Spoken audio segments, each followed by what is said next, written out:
আসসালামু আলাইকুম এভরিওয়ান। আজকে আমি আপনাদের সাথে শেয়ার করব আলু দিয়ে খুবই সিম্পল এবং সুস্বাদু একটি আলুর নাস্তা। এটা কিন্তু আপনারা চাইলে বাড়ির মধ্যে অবশ্যই ট্রাই করতে পারবেন এবং আপনারা এটা মাত্রই 5 মিনিটের মধ্যেই তৈরি করে নিতে পারবেন এবং এটা কিন্তু খেতে খুবই পারফেক্ট এবং খুবই মজাদার। তো এই নাস্তাটা বানানোর জন্য প্রথমে আমরা এখানে 6টি আলু নিয়ে নিয়েছি, ছোট সাইজের বা মাঝারি। তো এখানে আমরা গ্রেটারের যে ছোট অংশটা আছে সেটা দিয়ে খুবই ভালোভাবে আলুগুলোকে গ্রেট করে নিব। সব আলুগুলোকে ভালো করে গ্রেট করে নেওয়া হয়ে গেলে আমরা এখন এই আলুগুলোকে ঠান্ডা পানি দিয়ে একটু ভিজিয়ে রাখবো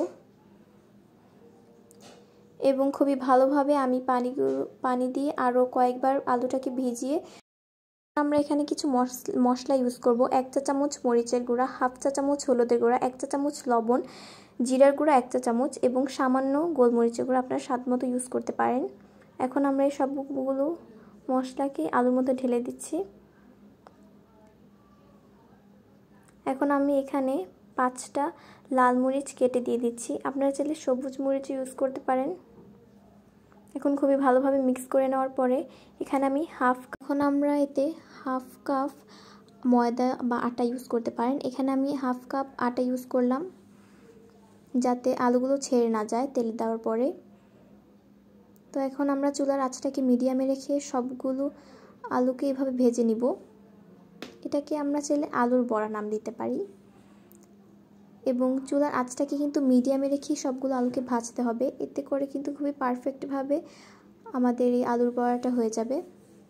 এখন নিচ থেকে কালার আসার পরে আমরা এটাকে ভালোভাবে নেড়ে চেড়ে এক পাট হওয়ার পরে অন্য পাটটাকে উল্টিয়ে এভাবে করব। তো আমাদের প্রথম স্টেপেরগুলো ভাজা শেষ। এখন আমরা এগুলোকে তুলে নিব। এখন আমরা দ্বিতীয় স্টেপেরগুলোকে ভেজে নিব একইভাবে।